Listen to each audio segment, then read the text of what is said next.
we'll have this discussion. Discussion? What discussion? This is a discussion. Combustion.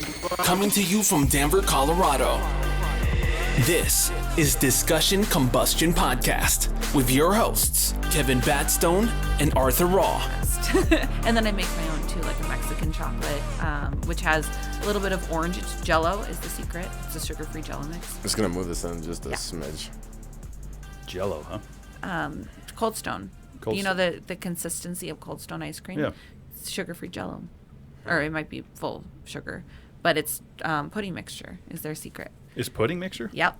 And so you add a little bit of that, the protein powder, Fairlife milk, which is a high-protein milk. Oh, yeah, Fairlife. Mm-hmm. Isn't that stuff good for, like, months on end? Like, the expiration date's, like, way out? I use it too quickly. I don't know. I'll be curious. Yeah, I would task you next time you look at your Fairlife, take a look at the expiration date on it. I bet you if you were to buy it tonight, it would be good until, like, June. Okay. I just bought a new one, so I'll look at it. Yeah, you're going to have to give me a status report on that. I bet you it's at least 4 to 6 months out. No, I don't think so. Because it's like 13 grams of protein per cup and 6 carbs. 0 fat. I get the non-fat. It's not good for 6 months. Oh, yeah. Some of these expiration dates. That was the first thing, because I was in the dairy business for a little bit. Okay. And that was one of the first things I noticed was how much further these expiration dates were going out. Fairlife was like setting it to a new level. Why? Yeah. What is it then? It's not milk. It's something. There's something in there. Enzymes. Yeah, there's something in there. And like the Kroger milk's also following out. Like I bought whole milk the other day, and it's good until April. How is that? It's ultra pasteurized, right? So like when we talk about pasteurization and homogenization, because Fairlife's good for ultra pasteurization, which is the process of heating it up to the point where it kills all the bacteria in it. And obviously homogenization is when it's spun, so all the fat is spun within the milk, if you're talking whole milk. So like they're taking it to a level where they can ultra pasteurize it and preserve it. Okay. Interesting. I don't like that. There was that controversy about like, what is it? The milk, or it's not milk if it's from cashews or almonds. And like the milk industry like sued. But is it milk? No, it's from nut. nuts? It's nut juice. Yeah. It's nut. It is. It's what it nut is, juice, right? Because there's no milk. I mean, and I'm going to quote Sam Elliott here, the great Sam Elliott. He goes, "Show me where there's a tit on an almond," because they was talking about almond milk, and he's like, how do you get that? The tit. It is. It is the tit. Yeah. The almond teat. That's the hilarious. The teat. Yeah. No, whoever's claiming that, it's like, come on. We're recording? Yeah. Oh, okay. What a great way to start the app. Yeah, no, we jumping in. This is how we brought it last week. We're like, hey, we just bring it in. You're having a conversation. Bringing it in. We got the repeat guest, Katie Martineau, the real estate gal's back on the couch with us. So good to see you. So glad to be back. What a way to kick it off with almond milk and ultra pasteurized Fairlife. And no, it actually started with right before we hit the recording was ice cream. The passion for ice cream and twice daily. So this is something I'm sure a lot of people will be interested in hearing because you've competed as bikini bodybuilding. Bikini bodybuilding. I used to call it like I do fitness shows, but it's like that kind of sounds weird. And what division bikini? And I always had it in my mind. Like I always think wet t-shirt contest, and it's like. It's not that whatsoever. So bikini bodybuilding. Yeah. So you have done that, been successful, super regimented. And you stick to a strict diet and you like count your everything out. Yes. But you get away with eating ice cream twice daily. So I'm sure a lot of people are interested in hearing about this. Yeah. So the Ninja brand, they make vacuums and air fryers, blenders. So they make a ice cream machine. It's called the Ninja Creamy. And so over the summer, and it's a pretty penny. It's about $200 for the machine. Okay. But I was like, well, I can't drink alcohol if I'm training. And I started January 2nd of 2023. And so it's just like I am giving up alcohol. Cocktails are like 16, 17 bucks a pop. And so if I'm not drinking over the course of the summer, that's like 17 drinks or so. And so because I'm not spending money on alcohol, I'm going to spend money on and invest in this ice cream machine. And so the Ninja Creamy. So you make 1 pint at a time. Your current self has to take care of your future self because it has to freeze for 12 hours or longer. They recommend 24. Okay. So if I were to make some tonight, I could have it tomorrow morning type of thing. So I use Fairlife milk, which is kind of how we got on the topic of milk. I use the protein powder, whatever flavor, but I also have extracts, and pudding mixture is the secret. So I do sugar-free pudding because I am counting my macros, counting my calories. Okay. And then just for anyone who doesn't know, macros are carbohydrates, fat, and protein, which essentially makes up your diet. Okay. So I have certain numbers that I have to meet every day. My trainer gives me 5 meals. I have a pre-workout, post-workout, breakfast, lunch, and dinner. And I also have a intra-snack kind of thing in the middle too. So I need 2 protein shakes a day. For my body currently, I need 160 grams of protein. And so with 2 protein shakes, instead of just drinking a protein shake, I make that into the ice cream. Okay. And so part of my pre-workout is a pint of ice cream, which is just beautiful. And then post-workout, again, I get another pint. Okay, so it's not just ice cream. It's actually protein ice cream. Pro ice cream? Can we... Pro cream? Pro cream? Yeah. Pro cream. Pro cream? Sounds like something you rub on your body, but okay. Yeah, I guess it kind of does. It does. It sounds like it's But help you out. I mean, so you get a treat, but so you eat it. You work Cream out. teen. Cream teen? Yeah. I don't know. Cream teen. I don't know. Yeah. I don't know. It's there. It's somewhere there. It's there somewhere. Yeah, we'll have to work on that one and massage it a little bit. But you work out pretty early in the morning, right? So I do. And you eat this before you work out? Yeah. So you basically wake up and eat ice cream. Yes. Yeah, I do. And it's That's like a kid's dream. right? It's in my routine, and it's like my happy, or the best part of my day is the morning. That's like my time where it's like I'm not going to look at my phone. I'm just going to enjoy everything. So That's I good. have rice cakes. I have my almond butter that I make from scratch. Really just blend up salted almonds in a really good blender, so it makes almond butter. And then I have a pint of ice cream with a cup of coffee, and you have to let that settle a little bit, so about 45 minutes. Then I'll go to the gym. I really don't even need pre-workout anymore. I'll drink maybe half of a Celsius. Okay. So just to give myself caffeine a little boost. Yeah, exactly. A little jolt. But you also had coffee. Yeah. So- Coffee, I mean, more so for the flavor, and also like warmth. Colorado can be cold, and so I make a cup of coffee so I can actually hold that while I drive to the gym. It's nice. You see Okay. the steam coming off of the warmth. Yeah. Yeah. That's what I like about it. I got off caffeine, so I drank a lot of coffee back in the day when I was working early Coffee. mornings. Yeah, I got a little New England in me. But caffeine, it was just like, it wasn't making me feel good. Yeah. You know, and I've noticed though as I got older, like it's like the days, it's harder to get moving. Like, and so many folks do reach for that hot cup of coffee. Do you feel like when you roll out of bed, good night's sleep, do you feel like the caffeine is something that you need, or is it something you want? It's something I want. It's the flavor that I love. But I want to ask you, is it a stomach thing? Yeah. What makes you not feel good? Yeah, I would say that, and just kind of the shakes. So I would say that it might be the way the coffee is brewed. I had Think it's too strong? a roommate, not necessarily, but it's the heat process for a drip brew, whether that's paper filter or metal filter.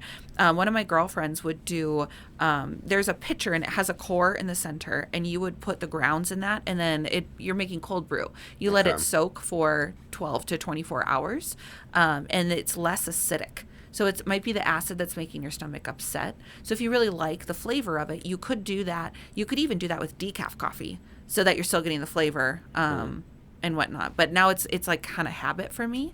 But now if I go to a coffee shop, I'll also order probably a half calf, half decaf, half regular. I don't need to be bouncing off the walls. And so, but I still love the flavor, and I like the act of drinking coffee. So Now, are you putting cream or half and half in it? You just take it black? So, and I'll just do black, and I kind of trained myself to do that because of what I'm doing with the bodybuilding. I could put half and half. I can put cream in it, but then I'll have to take away fat from another source. Oh, I see. And I'm not giving it. up my almond butter. Yeah. Yeah, Or or the ice peanut cream. butter. Or the ice cream. Yeah, that has to stay. So it's not worth it for me. Another really good example is Triscuits. So when Okay. I was counting, I may have actually said this on the last show, but when I was counting, I We used repeat ourselves all the time here. My Fitness Pal. You can count your macros. So Yeah. you enter in the food, and it breaks it down of what the calories are for it. And so 6 Triscuits has the same amount of carbohydrates as a half a sweet potato. What's going to Okay. fill you up in a day? 6 Triscuits? No. You're probably going to go towards the sweet potato. Yeah. So same thing kind of goes with drinking your calories. If you're drinking Coke or pop or beer, frappuccinos from Starbucks, like those are what 400 or 500 calories. Yeah. That's a whole meal for me at least. And so I'm not going to go towards those things because I don't love to be hungry. So I'm going to eat instead.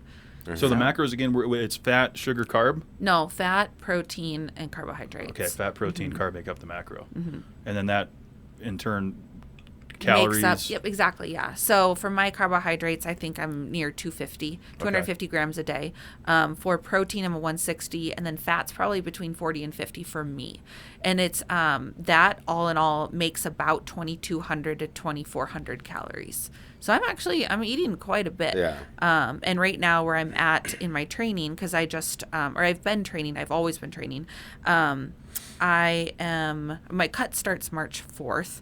And so that's when she's going to start weaning off calories and start increasing my cardio. So I'm in the gym 5 days a week at least because I'm lifting those days. I have zero cardio. And so I'm building muscle. I'm not bulking. I don't just eat everything I see. So yeah, I don't know the difference between like building muscle or bulking. So bulking is, you're going to probably gain a lot of fat, and you're going to, like I say, inflate. Bulking. Your BMI would increase. Right. Yeah. And so right now I'm building lean muscle. So I'm still watching what I'm eating. I'm not going to go crazy with fat content because that's probably going to add in places that I don't need to add it. So then when the cut starts, then the cardio increases, calories decrease. Okay. So she starts taking away food. It's very disciplined. But if I just follow what she tells me, my trainer, if I just follow what she tells me, I get the results that I look for. Okay. So that's helpful then. Yeah, just kind of exactly. stay the course, and Right. the results come. And I'm sure you love cardio. So when I was in my cut, I was doing 6 days a week at 45 minutes on the stairs, which is just like, what? But we slowly built up to it. So we started at 3 days at 15 minutes. So if anyone is trying to cut weight or whatnot, I would recommend the stairs. It'll Doing the stairs? kick your butt. Yeah. Level 6 or higher. And just start with 15 minutes. What do you mean level, like doing 6 floors? No, Or it's like, where's level it's how 6? fast the stairs are going. So the stairs that it's not a stair. What kind of pace is stepper. level 6? Like 1, 2, 3, 4. It's, I want to say 68 steps per minute. 68 steps per minute. I believe, or 62. It's 62 to 68. Yeah. So I can basically go a step a second, just over. Yeah, exactly. So, and it's Interesting. challenging, and my face would turn beet red, and I would be sweating profusely at 3 days a week, like with 15 minutes. And then she added another day, and then she increased the time 5 minutes, and she's like, it's not bad. So it was a slow progression. Yeah. A lot of times, somebody just highlighted this to me because of New Year's resolutions. People will go way too lofty with their goals, and they can't attain those. They're not realistic. Maybe for a couple weeks, but for the long haul, it's not realistic. So it's not like I'm just going to jump into 6 days a week at even 15 minutes. That's a lot. So we slowly built it up, and then it's just like, oh, I got this, no problem. My face doesn't turn beet red anymore. I barely sweat, which is kind of weird. And then water intake is super important as well. How much water?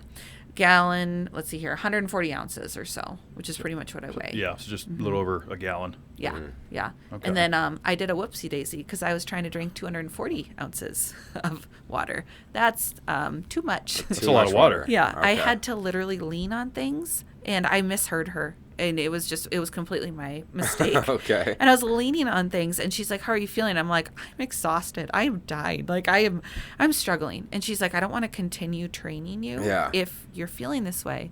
And she's like, what's your water intake? And I said 240. And she's like, why? Yeah. It's like, That's a lot of water. So the excess water was making you exhausted? it depletes all of your electrolytes and your Completely sodium flushes it levels. out too much. Wow, I see. Yep, and Feels you can actually die from too much Yeah. water. I've heard about that. I've heard about people internally drowning, essentially, is what Yep. they call it. Yep. You know, folks try to like clean themselves out or whatever, for whatever the case may be, and they over intake on the water. Yeah. So I immediately stopped. Next day, she checks in, and she's like, how you feeling? I'm like, I'm great. Thank you. Like, that's what it was. So, Wow. At first, I thought you were gonna you were leaning over because your bladder was so full. oh, no, it's Like it was like bothersome. no, it was just depleting everything. I had no energy. So I could see myself like going down the rabbit hole of being like a water snob, and it was What does that mean? because it was like that Zach Galifianakis. No, not Zach Galifianakis. The other dude that was on Disney. Zac Efron? Zach, yeah, Yeah. him. Oh, yeah. He did an Iceland documentary and whatnot. And like had one on water. He had this cool little show, but he did one Haven't seen it. specifically on water. Okay. And they talk about water and specifically purified water and why that's no good for you. And because it's purified, they're removing all of the minerals and everything that's in water. Oh. And so it takes all the minerals out of your body. And that's what reminded me of this was how exhausted you were and stuff. So I could see myself being a water snob and like, I only drink water from the most purest of springs, and it still has all the minerals in it, like from the water spring. Yeah. Like I bet you if I had enough money to where I could only drink water from like top-notch, top-shelf musted water springs. Some Fiji. Yeah, I would do that. Fiji and water's pretty I feel good. like it's going to help because it does sustain the body, and a lot of people don't think about water that way, but it does have all these different It's an components essential. to it. Yeah. So is, and salt is as well. So I thought it was really interesting. Dasani has sodium in it. And some people were saying, oh, it's a technique because it makes you more thirsty. And it's like, well, it's not electrolytes per se, but it's helping your body absorb the water. So Well, that's why Gatorade and those sports drinks have so much sodium in it. Yep, exactly. So I thought that was pretty fascinating. And I always thought it was a marketing scheme, and it's just like, oh, don't touch Dasani. But it's actually can be good for you, too. Yeah. You need to have salt in your diet. Yeah, you got to look at it both ways for sure. One thing I'll say about Dasani, though, I like water taste wise, we're going to go, like when you were saying water snob, I was thinking like quality. Like you want the expensive, glass bottle, no mineral plastic. water. Mineral water. That's to me what I think of when I hear like a water snob. Because like to me, Dasani tastes like hose water. Really? Like the water we drank out of the hose as a kid. Yeah. It's like that's like And Arrowhead doesn't taste good at all either. Arrowhead's for some still reason. better than Dasani. You think so? Yeah, that's my Really? opinion. Really? Interesting. Huh. We should have like the blind water taste Yeah. test. Oh yeah, let's do it. That would be That- fun. Remember when I'd be down with Pepsi and Coke would do Yeah, that? the Pepsi Coke challenge. Yeah. Yeah, we should do that with water. I don't know if we've ever told this story on the pod, but one time a group of our friends, all of us got together. There was like 4 or 5 of us, and we went out and ranked McDonald's, Burger King, and also Wendy's. Fries. That's Fries, my buddies. burgers, and we went around and we ranked That's all these fun. things. And indoor experience, eating experience, ambiance. We did it. No, didn't we bring them all back and like try them all side by side, or we like really? We went in and did the whole thing. Okay. This was probably in like 2012, maybe. I love that. Yeah. I love comparing, in side by side or just like maybe all in the same day. Yeah, same and day. Ranking it. Quick successions. Yeah, there's a couple, and I don't know why steaks on my mind, but like Garden Grace, they have a filet flight. So you can get 3 different types of filet prepared in different ways. One might be dry aged, one might be, however they prepare it. And then Urban Farmer, another steakhouse, they do a New York strip flight. Oh, that's my favorite. That's my cut, is the New York strip. Yeah. I love it. I can cut through the whole piece of meat, no fat. It's good to go. It's delicious. I'm a New York strip guy. I'll take that over filet. I actually had this conversation with the guy earlier today. He was telling me he's going to Capitol Grill. He was going to get a filet. Like that was his choice. A lot of people like the filet mignon. I get that. Yeah. New York strip all the way. That's my choice. There is fat in New York strips. You know that, right? Filet is Sure. the leanest. Okay, Yeah. you said you're like no fat. And I was like, Usually what? all my slices, like I don't have any chewy fat in them. Oh, I see what you mean. You know what I mean? Where you're like sitting there like chewing on it for a while. I don't really like that in a Yeah. steak. Like a ribeye will Yeah. have that noticeable. I always cut that off. How about Wagyu? Wagyu is delicious. The marbling is like perfect on it. It's The just, Japanese really figured out how to raise their cows. They did. I've had Wagyu in Tokyo. No, that's what it actually. is. Yeah, and it's a little bit different than just raising them. Yeah, But yeah. have you seen the videos on what they do to the cows? Oh yeah. Okay. Yeah, What- no. They take care of them. Are they like? Oh, I see. They feed them beer. I see. They need to drink beer, and then they massage them. Yes. And that just Full makes body massage. full body massage. Yeah, and it That's my makes type it of cow. Yeah. insanely tender. A5 essentially. So Really? Huh. Those Wagyu like tomahawks are already expensive. tomahawks are so good. Interesting. Now, do you like preparing a lot of these like at home? Do you like to cook all this stuff, or would you rather have it prepared for you? I can do chicken at home. I can't do red meat. So Why I is was that? actually a pescatarian for 12 years. So I only ate fish. Okay. And then I started to do CrossFit, and I needed to add more protein in.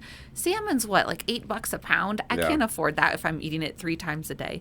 So I added in chicken, which is probably one of the least expensive proteins and the leanest as well. And so I know how to meal prep chicken, and my friend actually gave me elk meat, like elk burgers. Delicious. Okay. So I could do that. But other than that, I don't know how to cook a steak because I just started eating red meat, I think about 3 years ago. So I have no idea how to do it. And I love dining out. I'll let them, be the experts. How do you order it? You get a medium? Medium rare. Medium rare? Oh, yeah. Okay, at least you're a little bit on the rare side, so you're still enjoying the juices of the meat. I You're not love drying it in out. tartare, like raw. essentially. But I love funky textures. I love, just flavor and really esoteric things. And New American style is what I like to call it, is what it's called, where every ingredient serves a purpose. And whenever I go to a restaurant, I'll never order, it's very rare that I'll order like a Caesar salad or something that you can make at home, like a caprese salad, which is tomato, basil, mozzarella, and then balsamic drizzle. Yeah, delicious. I can do that at home. Yeah. And so it's pretty rare that I'm going to be like mind blown, have to go back for this basic thing. I feel whenever I go to a restaurant, I want to see what the chef can do in terms of just see what their experience is and using techniques and gastronomy, and that is really fun for me. Gastronomy? Yeah. So like, how do I say it? It's kind of like using your chemistry class knowledge to make food really fun. Kind of like a mixologist would. Yeah, like freeze-dried things or having foam that has certain flavors to it. Or, I don't know. Have you seen like the TikToks where they layer desserts with different like gels and, you know what I'm talking about? Yeah. Like School of Chocolate. Well, it reminds me of the one thing where it's like, and I feel like it was on like a sitcom or something, but there was like an episode where they all go to this bar and they all want to get drunk, but it's all real unconventional ways of drinking. Yeah, okay. Like where you like breathe in air or like or like you like have foam or something like that, or you get drunk off of eating cotton candy. I think it was on Parks and Rec. I guess like you eat cotton candy that get like that's your cocktail. Yeah, that's funny. So that would be gastronomy. Gastronomy. I mean, yeah, you're using not different. gastrology. You're using different skills. Okay. In order to like showcase the food, and I'm probably saying this wrong, but it's just you can't get it other places. That's what I look for in restaurants. No, that makes sense. Yeah, that makes sense. Absolutely. I love when I'm in a certain city. I like to go and eat what they're known for. Barbecue. Oh yeah. Love barbecue. But I'm gonna tell you this: Texas barbecue is better than Kansas City. I'm going on record. Okay. Why? I like the way that Texas wraps it in the butcher paper, gives it a nice mahogany look. Makes it a little bit. I just feel like a lot of brisket ends up too dry. Yep. Right. Yep. It's a tough meat. It took us years to figure out how to cook it, how to smoke it properly. Texas figured it out, I feel like. KC's known for a little bit of a sweeter barbecue. Okay. Whereas Carolina is vinegary and Texas is smoky, and I like smoke. Yes, I do too. Smoked wings. Oh, I can't have those anymore. Or if I do, I have to plan for it because currently I do have one day a week that I can have a bonus 1,000 calories. And I can do whatever I want with that as long as there's 25 grams of protein. But yeah, smoked wings, there's a couple good places here, which I haven't been to Kansas City or Texas to really find the really good places for barbecue. But yeah, whenever I go to, I just totally lost my train of thought. Shoot. All right. Buckhorn Exchange. Never mind. Yep. I've been Buckhorn, had alligator, elk. I like elk. Quail. Have you had Rocky Mountain oysters? I have, yeah. See? At Bruce's. Bruce's Inn, I think is what it's called. It's up north. And they have bull and they have bison. Or, cow and bison. Okay. So I like bison. 2 different types. And it's totally different textures, too. Yeah. But yeah, there's not really anything I won't eat. That's good. To be honest. I mean, you don't have any food allergies. I mean, you got to give it a try. Or do you? I don't, not that I know of, and I hope I don't develop any because it's so fun to try different things. Yeah. So I was just in Vietnam, good segue, and the fertilized duck egg. It's called Trong Vet Long, and some people know it as balut. So the egg is larger than a chicken egg, and it literally has it has a duck in it. Heard about this. When you eat it, if you don't look at it, you wouldn't know you're eating a duck or a baby or whatever. It's like an embryo in there or something? Like it's developed. It's partially you formed. can see it. Yeah, I have a photo. I'll show you later. But you can see the neck and the wings and everything, or no, like the body. The skeletal structure. Yeah, there's not there. I did have feathers in the very first one.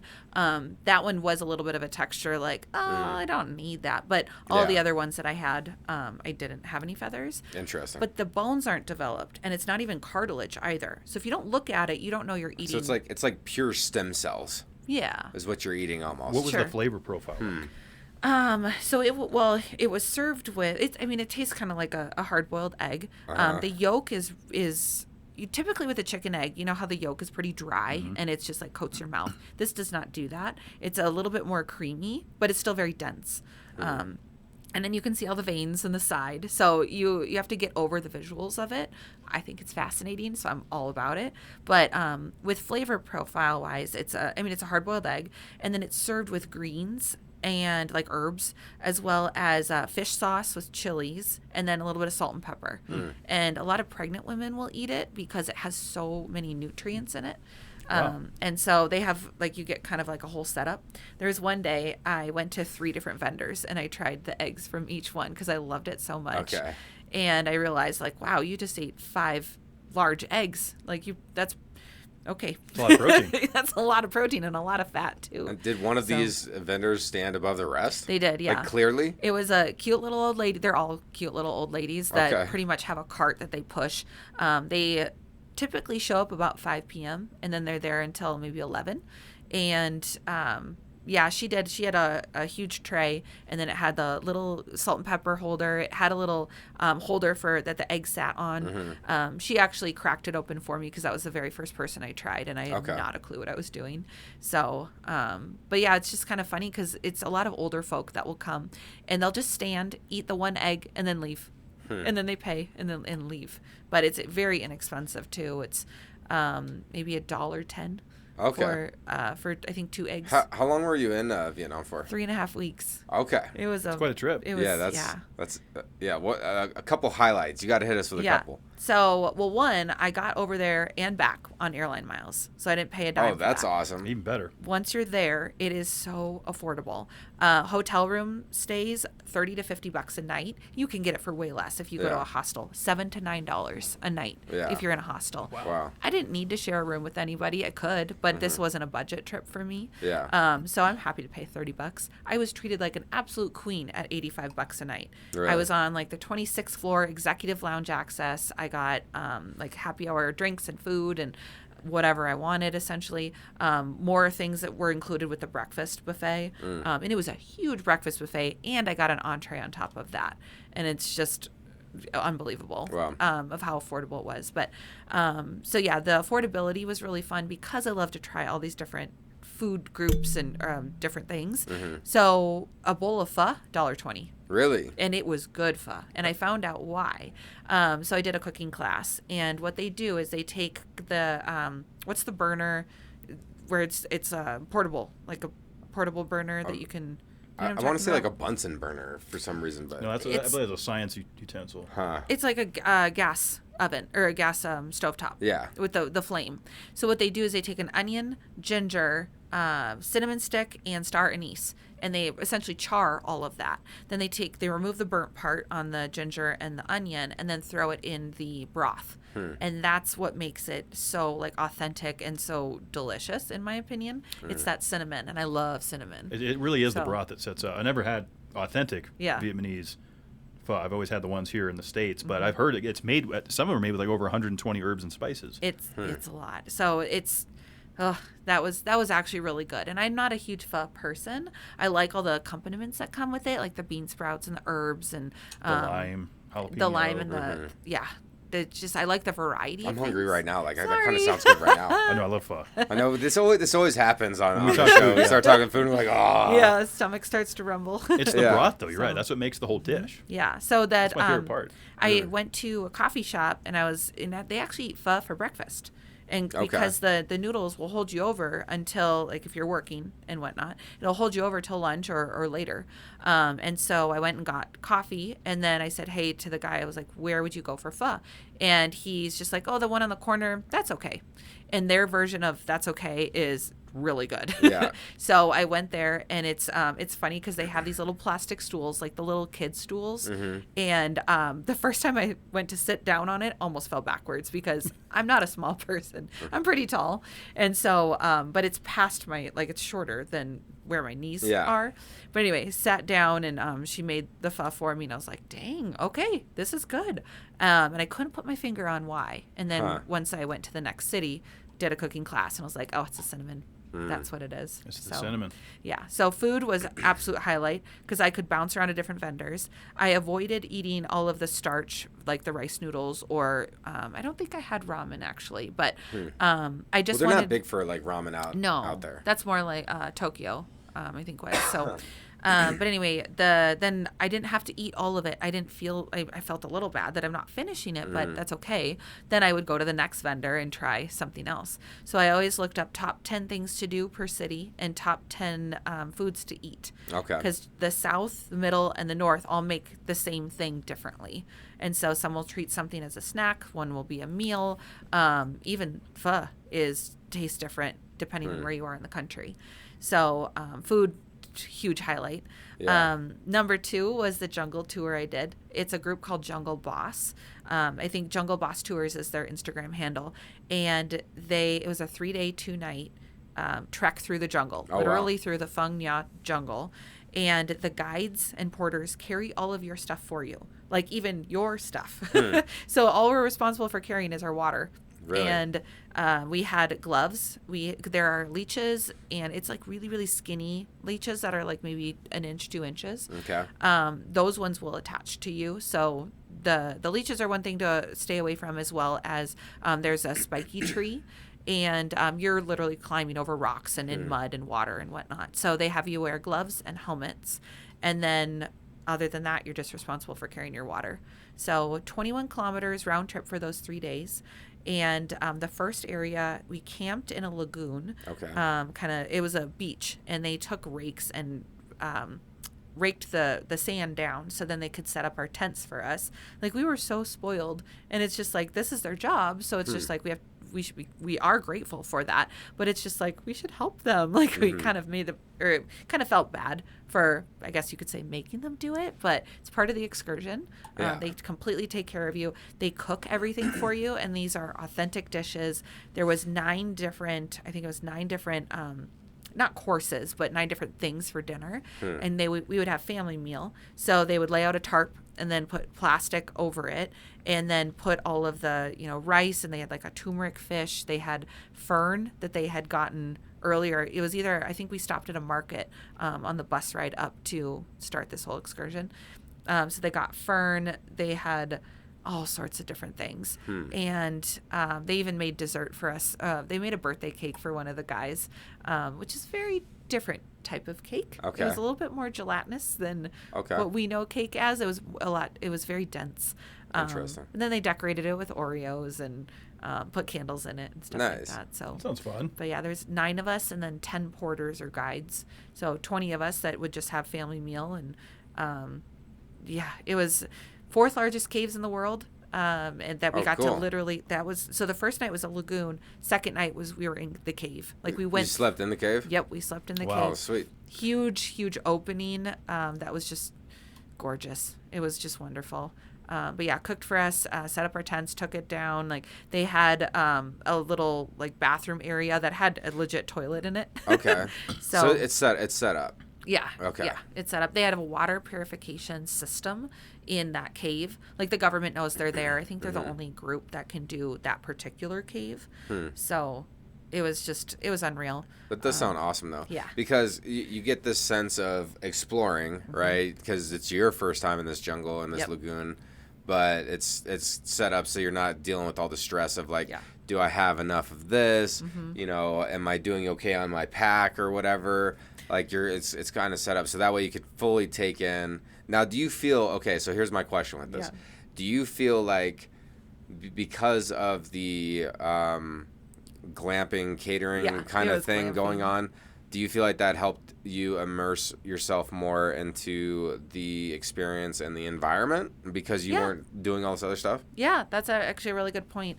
I agree with that. There were 9 people. I traveled by myself. This trip for 3.5 weeks was completely by myself.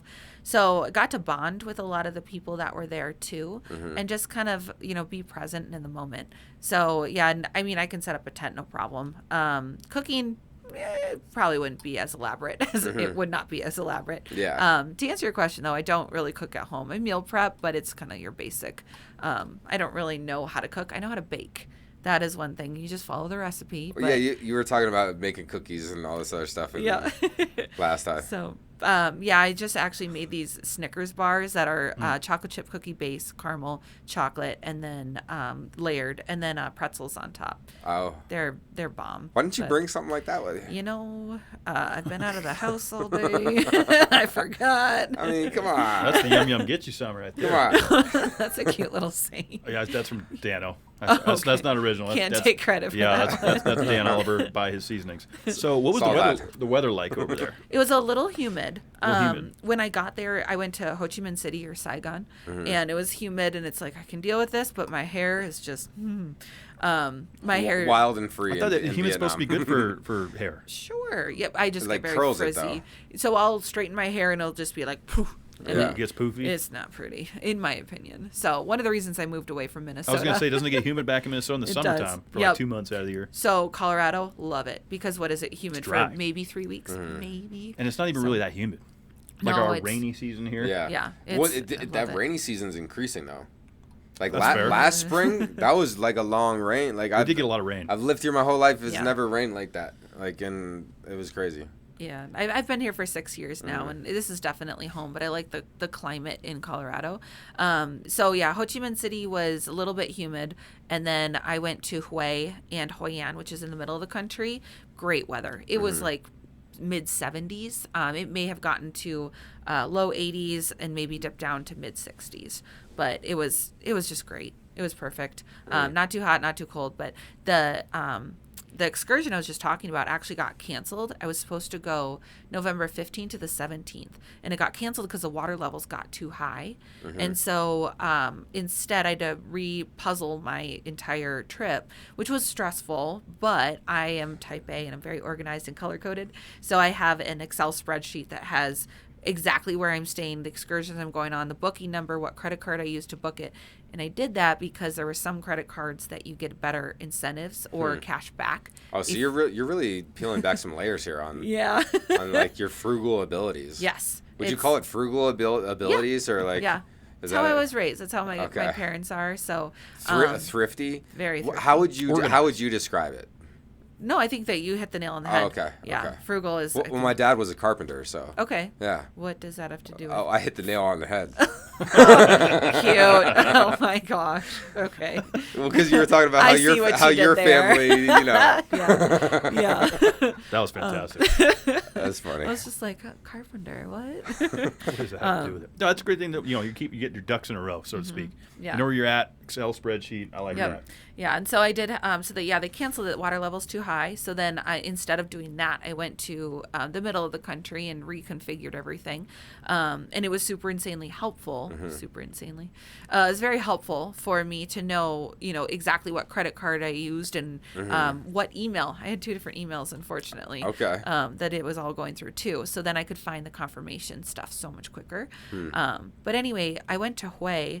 And I did get food poisoning once from my adventurous Is that eating. pretty common to get food poisoning when you go on these adventures? Yeah, I mean, I had a banh mi that had pate on it, which is like a liver kind of mousse. And one of the guides I had, I showed him a couple photos of the food I was eating, and he's like, I think that was it.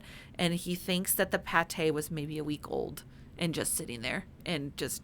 Okay, well, I saw somebody else ordering it from that vendor, so I'm like, oh, probably good. Yeah. No. So I had gurgling in my stomach. Luckily, my body let me go on a flight. Because I was flying from Ho Chi Minh City to Hue, which was, I think, an hour, 20 minutes or so. Somehow I didn't have to go to the bathroom in that time frame. It's called Grab. It's their version of Uber and Lyft. And I took a 45-minute car ride, I think, to my hotel. And I got there and still not feeling great, but I could eat. And I didn't know what was going on. And I have a pretty iron stomach, I would say. And so then wasn't feeling great, went back to my room. And it was already like 9:30 or 10. I'm not going to go adventure out or anything. So not feeling great, called the hotel concierge, and I said, do you have any medication? My doctor had given me some before I went on the trip. So I took that. I just wanted crackers, actually, from them, now that I remember. But anyway, slept for maybe 2 hours, woke up, and all hell broke loose. And it was not pretty. And I was literally like holding my head of just like, I'm going to have to go back to the United States. Like, that's how not good I was feeling. Geez. So severe food poisoning. It was bad. That's no good. Like, worth calling into work if you were working. Oh, my God. Like, I didn't even have to try to make myself sick. It was just happening. So anyway, luckily, I was able to sleep. So it got out of my system from that episode, we'll call it. That's good. And I could eat breakfast the next day, but I did have to be cautious of, just take it easy. However, in Hue, they have a dam. And the water levels were so high because it was raining so much. This is their rainy season. They don't have, like, snow that I know of, at least. But it rains a lot in their winter. And their winter is the same kind of time frame that ours is, which is kind of over Christmassy time or holiday time, whatever you want to call that. And the holiday season. The holiday season, yes. And so their water levels were so high, they actually opened up their dam, or the dam, so it wouldn't break, and it flooded the streets. And this is the day I was recovering, which I probably wasn't going to go out and adventure anyway, but I couldn't even if I wanted to. So it worked out totally fine. But now boats are going by on the streets that the cars were driving on earlier with motors. So they're prepared for this. So they kind of know that this happens from time to time. It does, yeah. Just not in November. Typically, it's like September, October. So, to answer your question, it was mid 70s, I'd say, consistently, and then it got a little rainy. On the trip, especially, it rained the entire first day. A little damp. Yeah. A little damp. So we were slipping in mud. So I had boots that went above the ankle, and you want to tie them pretty tight, or at least have some sort of protection from leeches. Yeah. Even though it was warm, I was fully clothed because we don't need any blood sucking anything. Yeah. And it was funny because we were trying to avoid some of the puddles, and I say puddle like it's no big deal. The mud that you would slosh through. We were trying to avoid that a little bit. Little did we know there's a river down the way that's knee deep that we have to trek through. Okay. So it's like, oh, well, F this. All right, let's just go through the river, and then who cares where we step, because we're going to get wet and sweaty and whatnot. But other than that, weather was just great. It rained a little bit after that, and some of the cities did get flooded. It sounds like a really great adventure. It does sound like a great adventure. It does. And then didn't it end with a cell phone situation? Okay, so I was we gotta have a conclusion here. I was in Halong Bay, which is, they have 1,969 islands, I believe it is, so 1,900 islands, and it's gorgeous, and it's great if you can stay on a cruise ship overnight, and then you get to go adventure these like little caves and lagoons. So I had a kayak, and our whole boat is going to this little kayak trip. So you can either kayak yourself, or you can get in a boat and have somebody else paddle for you, and then you just go around this little lagoon. So I'm like, I need to move my body. I've been on this cruise ship. I need some exercise. I don't have weights or treadmill or anything like that. And I'm so used to moving every day that I need to move. You're like getting stir crazy. Right. So I'm like, I'll kayak. It's an hour. Great. So I put my phone in the kayak, and it's wet because it is misting out. And I'm thinking, it's an iPhone 13. It's water resistant. It's fine. I didn't get insurance because it's water resistant. It can go, 3 meters or something underwater. So I put it in the kayak, not realizing, one, it's in a little bit of a puddle. But anyway, I'm going through this lagoon, and I'm actually using my, the double oar situation. So I'm using that to get plastic bags that I'm finding in the lagoon. I'm doing good for the environment by collecting all this trash. And I fill up my kayak, and I get some more water in the boat from doing that. So anyway, on my way out, I passed the trash guys, and literally they just took all the trash from my kayak. Great. And then it's like, my phone got wet. Whoop-de-doo. It doesn't matter. It's water resistant. Now, fast forward 5 p.m. that day, it starts to glitch a little bit. I'm supposed to get together with one of the gals from the excursion that I went on in the caves. She's also in Hanoi. I'm in the northernmost part of the country. And so we're actually supposed to get together once we get back to Hanoi. For my last day, it was her second to last. We're going to go shopping and stop at a prison and a museum and all sorts of different things. Okay. my phone, it is 5 p.m. the night before we're supposed to get together, and it's starting to like work when it's upright but not down. And then the T wasn't working, and I'm just like, what is going on? And it corroded the inside and rusted the inside within like 24 hours. Wow. Which obviously is infuriating because it's like, how am I going to get back to the United States without a phone? I had my MacBook though, so luckily I could do that. Now, one other challenge was my phone completely went black at about 6 p.m. So I'm trying to use a paper map to get to this particular restaurant. Oh, bringing it old back. school. That's a trip. I was like, people used to do this. Yeah. I walked 10 minutes the wrong way, and I'm like, well, now I'm hungry, and it's a 40-minute walk instead of like a 20. So so I bribed a guy for, what was it, maybe 50,000 Vietnamese dong to drive me there. And that's $2, by the way. 50,000 Vietnamese dong? Yeah.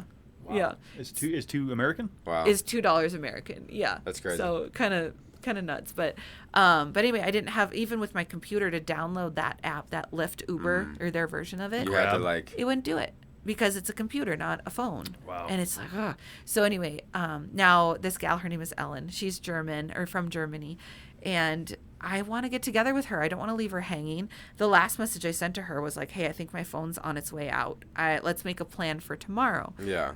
Died. So that's through WhatsApp. I get back to my computer. I download WhatsApp thinking, it's fine. Apple computer, Apple phone, they talk to each other, right? It's like, you need to take a photo of this QR code with your phone in order to attach the two accounts. Like, I don't have my phone. My phone doesn't work. So I'm using the night audit guy at the hotel. He's the guy that just mans the desk overnight. I'm using his phone to try to log into my account to take a photo on my computer. Like, it's not working. So at the 10:30, I'm like, oh, I will email Jungle Boss and I'll say, hey, can you please give me her contact information? I'm supposed to connect with her, email her phone, something. And they got back to me at 5 a.m, or I got the message at 5 a.m, and with Ellen's email. And nice. I email Ellen. It's her work email. Who's going to check their work email on vacation? Crap. She gets back to me at 7:45 a.m. Hey, I just got it. Are you still in the breakfast area? I'll come join you. We spent the whole day together. And It was like, that meant so much to me. It worked out. Yeah, it worked out. That's good. Yeah. And then I made it back to the United States with just my computer. Okay. Yeah. Because your boarding pass and all that was probably on there. Yep.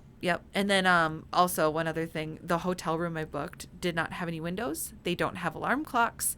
How? No windows? No windows in this particular hotel So you could sleep really good in there. No alarm clock. Or I could sleep through when I should be getting up. Well, yeah, sleeping good. You're like, oh. But then you're like, oh, I got to be up. So now you're not sleeping good. Right. Wait, and I see that you have a watch, but it's like a smart watch. Oh, I don't have. No, I don't. Oh, you don't? No. Oh. No watches. The Mandela effect for some reason. But so I was gonna say, like, that's when a good old classic wristwatch could come in handy. Yeah. Not the smartphone ones that you have to like. Mine doesn't have an alarm on it. Mm-hmm. No, but still, I mean, you know what time it is. Well, that's true. Right. And all I had was my computer, but also the charging block that charges my computer really quickly. I left it on a train, so now I have the only charging block I have is what my phone would have, and it's like 5 watt. It's like, oh my god. So it doesn't even charge my computer. And so I was thinking like, I could leave my computer charging all day while I'm out and about. Well, they have the key card inserts. Like when you enter in the room, you have to put your key card in order to get power to your room. So it's like, well, if I leave with my key card like a normal person, it's just like, you had some obstacles to overcome. Some obstacles, yeah. Wow. But and then I guess I'll wrap up this story with, I had a layover in Minneapolis. So I went from Hanoi to Tokyo, had an hour and a half layover there, then Minneapolis, 4.5 hour layover, and that's home for me. My parents had just spent the month of November in Florida. They're doing that every year now.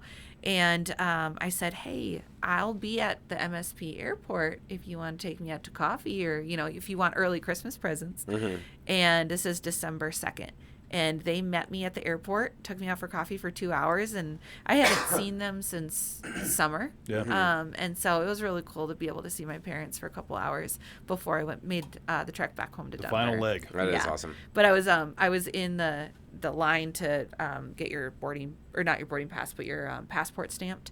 And so I had my computer open, connecting to the Wi-Fi, like chatting with my mom via iMessage on my computer because I didn't have my phone.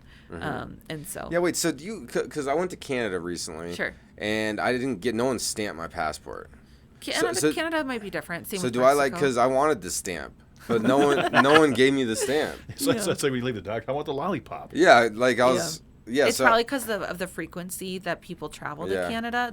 They'll check your passport, but maybe they just forego the stamping. So maybe I have to have a stamp request next time I go in. For Canada specifically, I think they're just not going to. But if you go anywhere else, you should be getting stamps. Mexico didn't stamp mine. Interesting. I'm gonna come with next time I internationally travel. I'm going to create my own custom stamp request form, and it's gonna look super professional. Like, look.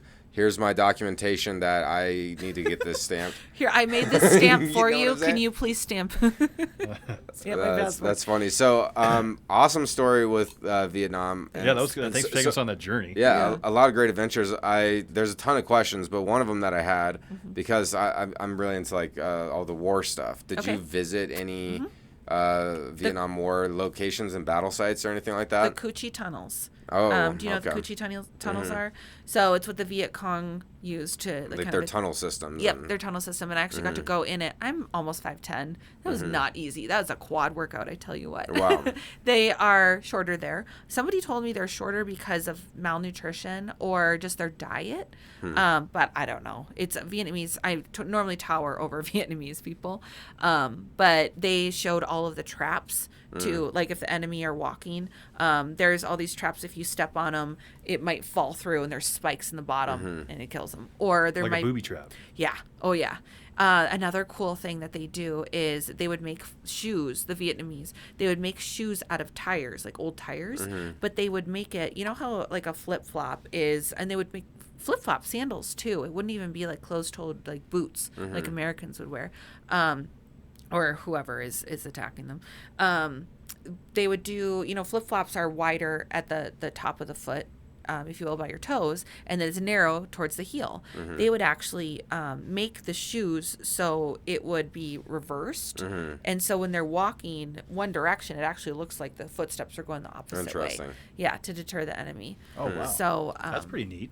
So I got to go in the tunnels, as well as there's like a small little hole in the ground, and it's maybe like a foot by just a foot by a foot, and you would go in and they would have a wood covering with leaves and whatnot, so it'd be completely hidden, and then they would pop that out and then, you know, use it attack. as a gun nest or whatever. Yep. So that was about, I would say, an hour, 2 hours away from Saigon or Ho Chi Minh City. Another really cool site I went to was My Son.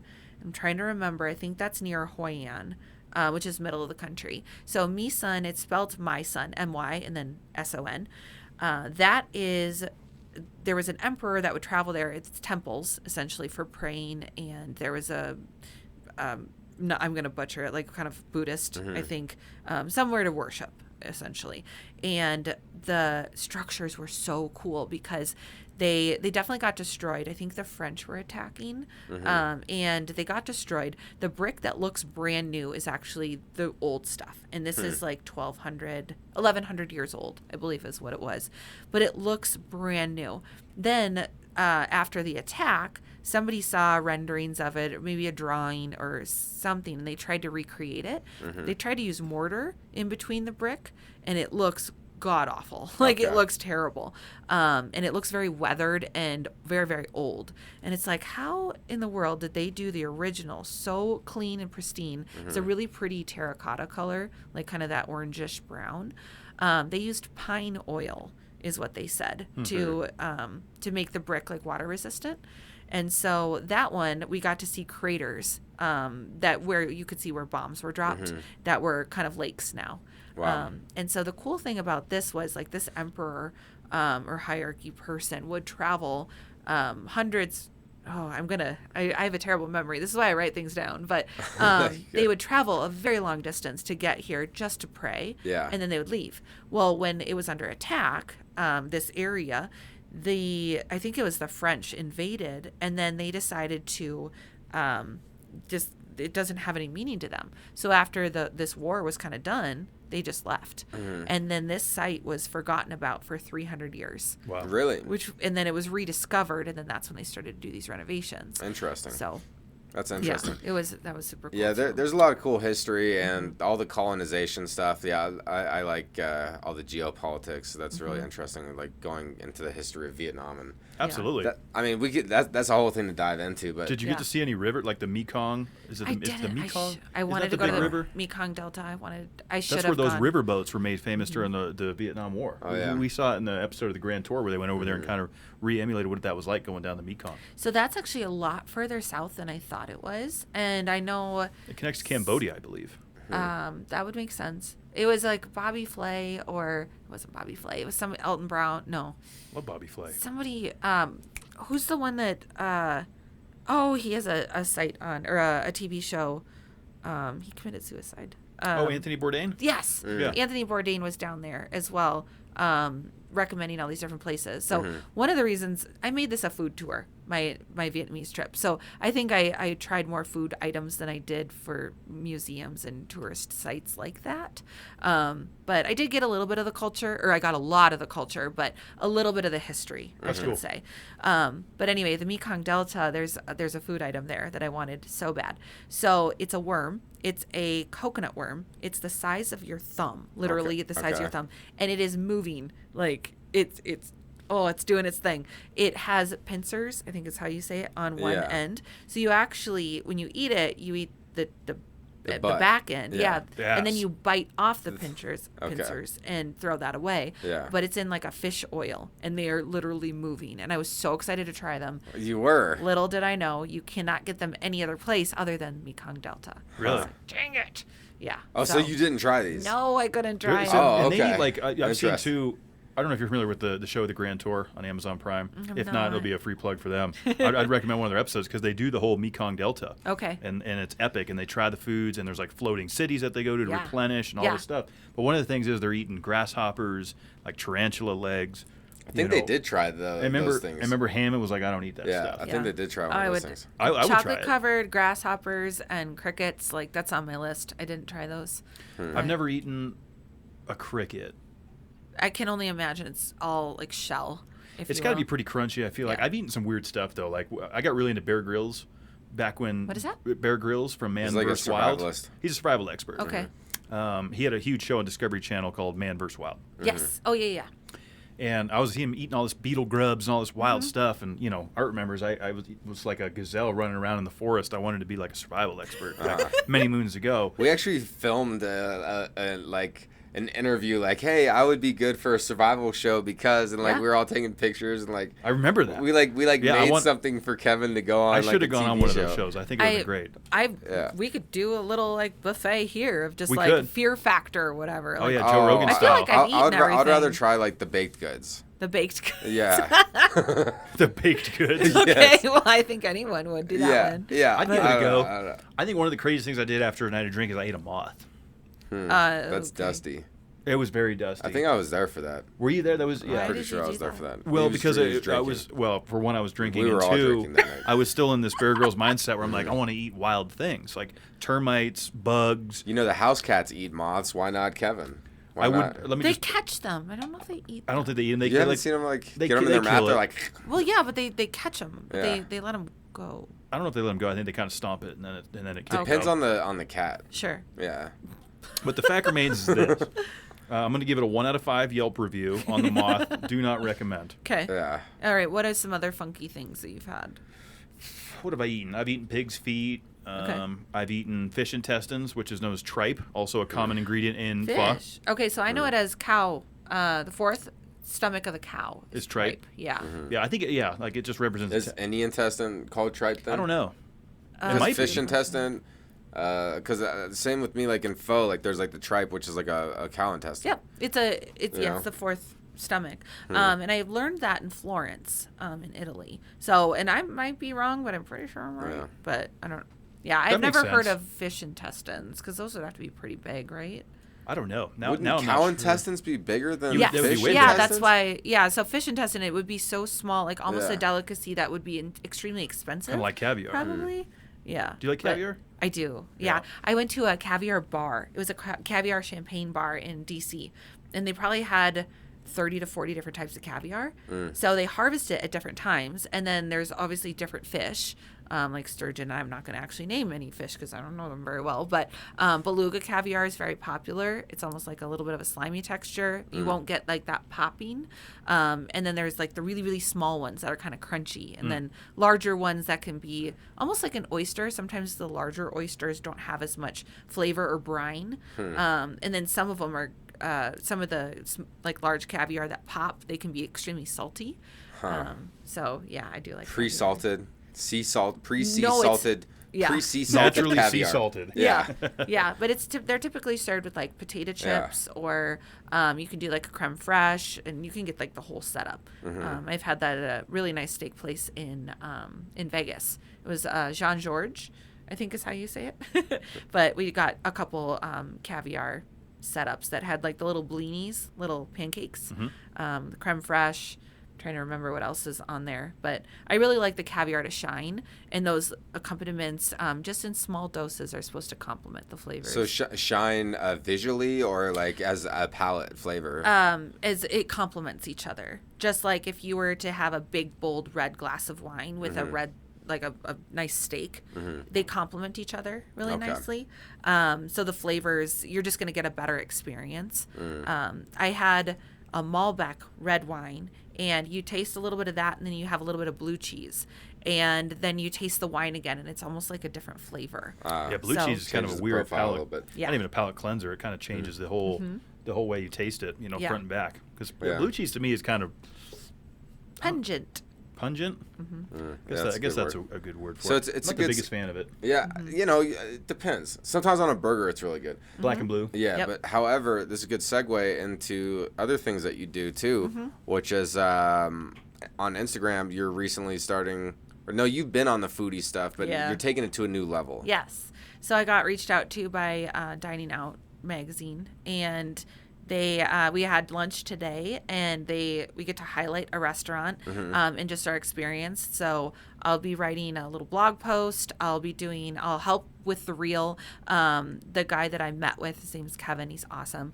He did a lot of like little clips, and he'll compile those. He wrote an outline for everything, like all the different shots that we're going to be doing. And so that's going to be super cool to see how that develops. Yeah. So that's exciting. I love the food. photography or filmography of food. Sure. Food porn. Yeah. Food porn. Yeah. But I feel like I've done so much research because like real estate, and my marketing strategy has been showcase what I do on social media to build trust with people so that they feel like they know me, because people do business with people you know, like, and trust. And so you have to relate, in my opinion, with your audience in other ways than just what your target is. So I'm not going to post 100% real estate. Nobody wants to see that. Yeah. So I lift, and I'm going to be doing better at advertising that, well, I'm in the gym consistently, very, very consistently. I got the results that I have because of my consistency. I don't know if we mentioned it, but I've lost 30 pounds from January 2nd of 2023 to essentially today. That's terrific. awesome. And I kept it off, and Congrats. I have it. Thank you. Keeping it off, that's the trick, right? Because Yeah. a lot of people can get down there, but then they bounce back. Yeah. Right. Yeah, and it was definitely an experience, and you've done awesome as well. Thank you. In your journey, and it's once you can kind of see the results visually, because you're not going to see them after one day in the gym. You're not going to see it after 1 week in the gym. No, even a month. You might feel a little tighter with the muscles and everything, but anyway, yeah, one of my hobbies is definitely dining out. So I have a lot of fun with that, and yeah, we'll see what that turns into. But So Oh, no, you're good. No, like, and trust. That's what I was saying. So yeah, hobbies is in, bodybuilding and then the food scene. And I get some people that are just like, you eat at amazing places. I want to go where you're going. And it's like, I need to get paid for this somehow. Yes. It's a good way to do it. Yeah, exactly. That's great. Enjoy the food and get compensated for it. Enjoy the experience. That's tremendous. So when you were on a year ago, you were chasing 30 pounds. So, almost a year. Couple weeks off. February 9th would have been, I guess, a year since you were on, and you had a competition that you were preparing for. Yes. Hence why you weren't drinking and doing the soda water, stuff like that. So what were the results? How did you do? What did that look like? So September 23rd was my competition. I learned a ton from it. I got down to 132 pounds, which is insane. I did start to monitor and realize how important it was to have my blood tested for whatever, just to make sure that I'm in line. My liver levels were off. ALT levels, I don't really know what that is, but sure.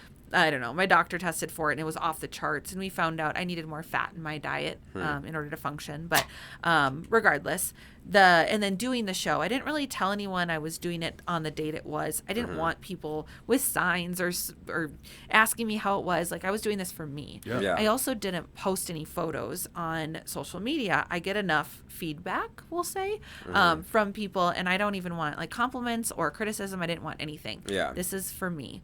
And I had enough to think about. I didn't want to worry about like people. It's nice to have like fans or people that follow what I do, but I didn't need anything. I told the people that I really needed support from, which was literally a handful, maybe 5. But anyway, I got third in everything, and that's not good enough for me. Like, I wanna keep going, keep pushing, which is why I'm still training. But I entered into 3 different categories, and there were 6 girls in one, and I got third, and then 4 girls and 4 girls, and I got third and third. Okay. So now one of the huge lessons I learned was this was a naturals competition. So that means they do a polygraph drug test. That is all one thing. They do a polygraph on you to see if you have done performance enhancing drugs.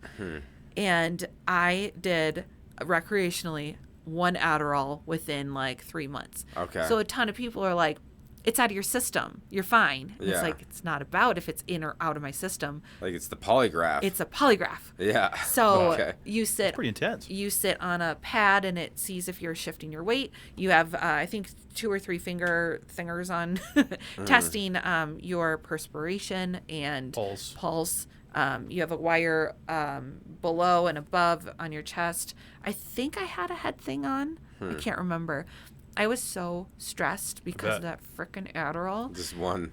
That I had started to think like, okay, if he asks me, what's your name? I'm going to say Katie, but it's actually, and then I'll think, but it's actually Caitlin. So that my levels are going to be a little bit off when they do the polygraph. Because if he asks me, did you do any performance enhancing drugs? I didn't do it to be better. I just did it recreational. Yeah. One time, and it's just like, God, dang it. Did the polygraph catch something? Because he didn't even care. He before he started it, right? So yeah, before he started it, he's like, "Do you have any concerns?" And I was like, "Yeah, here." And he's like, "Well, we're mostly looking for clenbuterol, Anavar, testosterone, and we'll ask HGH. you." He didn't ask that, but yeah, I don't sure what is that? Human growth hormone. Oh, okay. Yep. No. He didn't ask me that, but he said performance enhancing drugs. And then he asked me 2 test questions that I had to lie on. 1, or maybe it was 3, but he said, have you ever broken a law? Everyone's broken a law. You speeding on the highway is breaking a law. Yeah. And so I want you to tell me, no, you have never broken a law. It's a lie. And so I had a total of 7 questions. He asked them twice in different order. And so at the end of it, he's like, all right, well, nothing really jumps out. And I said, okay, but did I pass? And he's like, I can't say that. I have to reanalyze it. And I'm like, okay, well, when will you know? And he's like, in a couple days. And this was Tuesday before my show on Saturday. Yeah. And I'm like, can you are they going to email? Are they going to call? Like, see, now you're acting suspicious. Well, no, because I just wanted to know because the shows are not cheap. Like, to pay for your spray tan, to pay for your makeup. The hair extensions I got. My suit was $650. My shoes are $100. A swimsuit?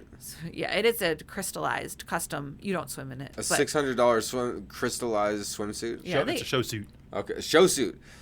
What else we got? We got the cream teen. I feel like we're coming up with some sayings this episode. Show suits. I feel like we've been coming up with some sayings. Pro cream. Yeah.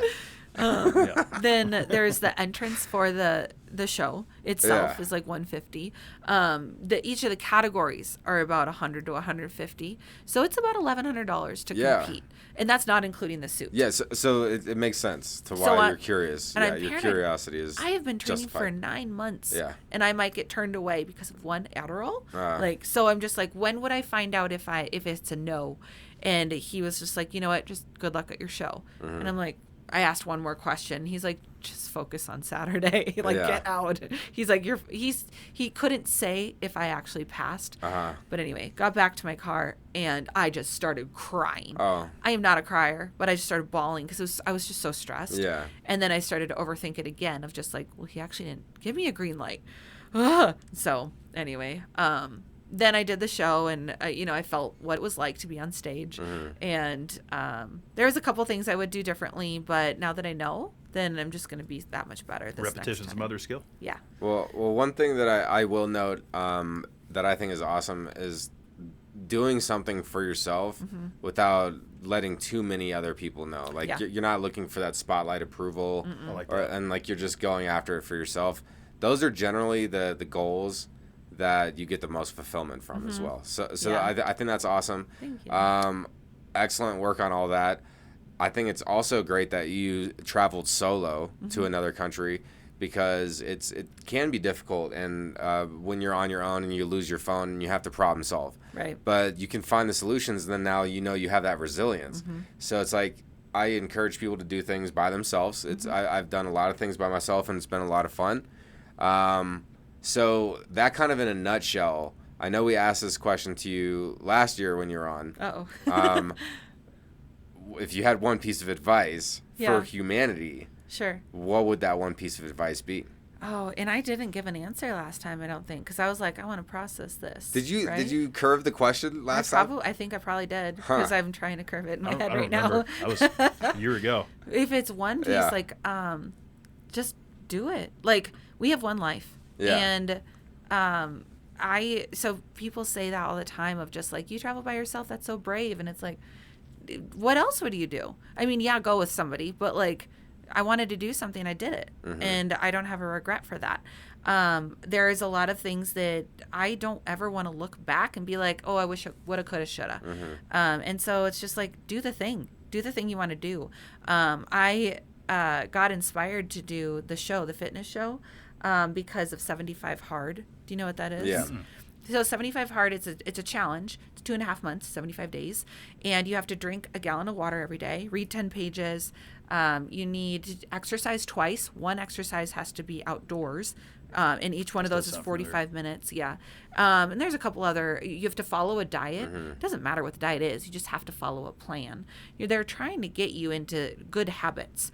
And so my real estate group was doing that. And I was like, 75 days, let's just do 9 months. Might as well. So that's why I signed up for the fitness show. But it's like, I always had it in the back of my mind. And it's just like, oh, maybe tomorrow. Oh, I have to reach out. It's just another thing that pops in my mind. And I hate that because that small amount of time that idea is in your head that you're not taking action on, that could be filled with other things. And so just cross it off the to-do list so that you can fill your mind with new ambitious, goals and tasks. So I would just say, you don't have to wait for January 1st to start anything or a Monday or whatever. Yeah. And actually for 2023, I remember, wasn't the first like a Sunday or it was like a Saturday? I forget. For this year or last year? 2023 For was a last Saturday. year. It was a Friday Saturday. was end of year. Yep. So I remember seeing a meme or whatever saying on Instagram, and it said, props to anyone who waited until Monday to start their New Year's resolution, because Monday is typically like the start reset. of a week. You don't have to do that. You can start on a Wednesday. That's okay. You can own it at any moment. So as long as you do it, anything you do it consistently, because you will see results from that. So I actually just started, a friend of mine does a meditation, and I don't like that word, but meditation or friend? Meditation. I don't like that word because it's, I always think of Buddhists and just like sitting quiet, numb, like, I don't know, brain clear. For me, I have so many thoughts, so much going on. I do need something like that. But it's an app and it's a guided kind of meditation. It's a guided thought pathway. Words. Yeah, it's a thought path of sorts. So I don't know what we could go with that. So, but anyway, I just started doing that, and it's cool because it's like day 4, day 5, and it's just like I started 5 days ago, and every day I'm just checking off. It doesn't matter when you start; you just have to start. So my one piece of advice is just do the thing. Yeah. We don't know, life's short. We don't know when things are going to happen. There's a couple other things that I've done in my life where it's like, am I going to be happy that I have $8,000 in my bank account if I get hit by a bus tomorrow?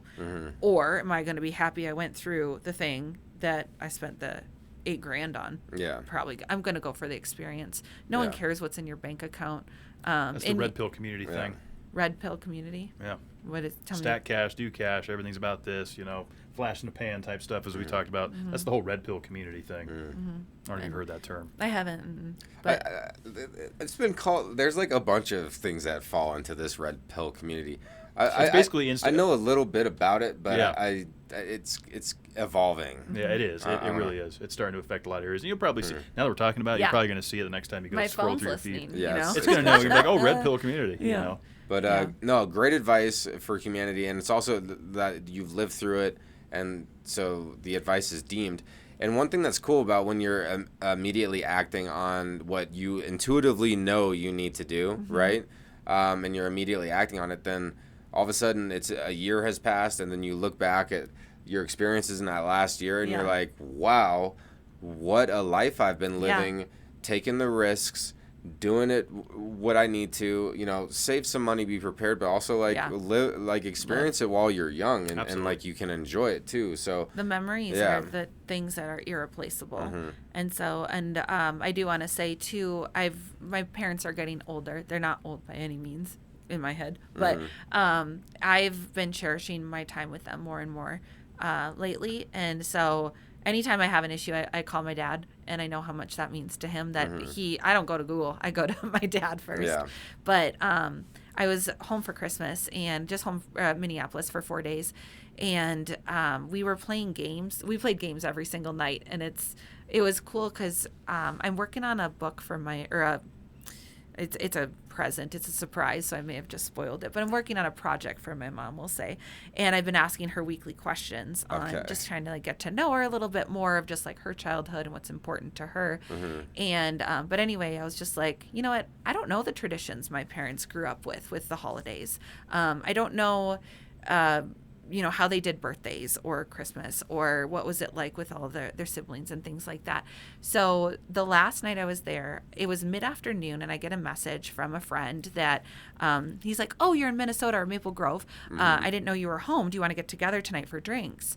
And I was like, I could do that. I have availability.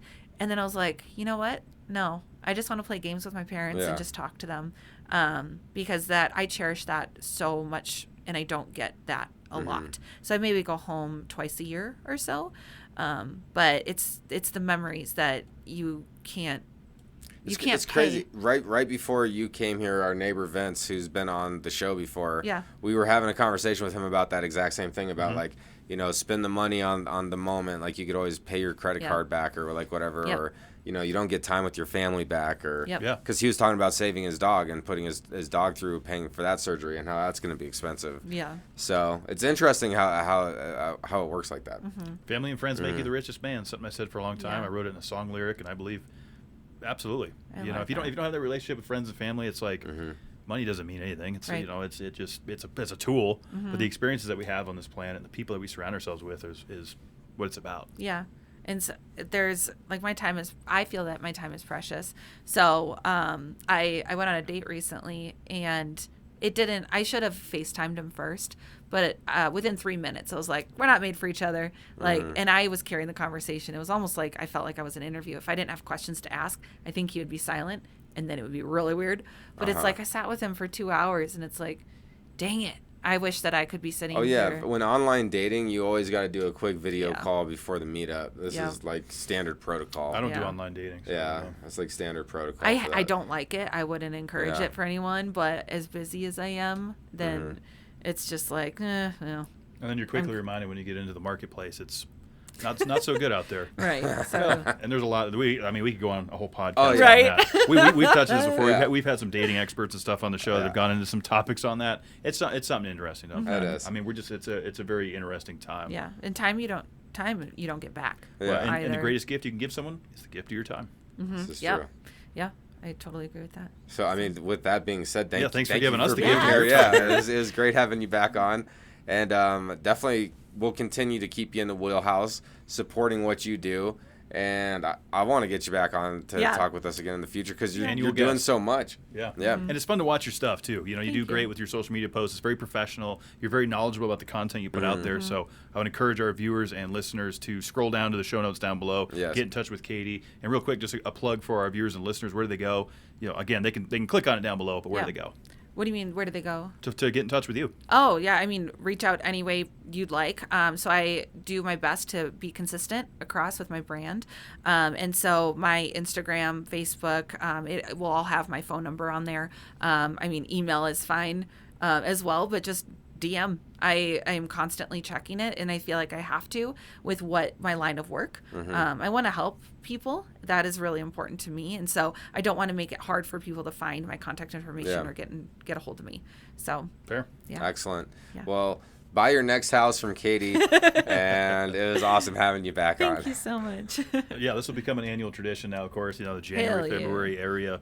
We'll get you back on a year from now. So thanks for coming and hanging out with us. Yeah, thanks for having me again.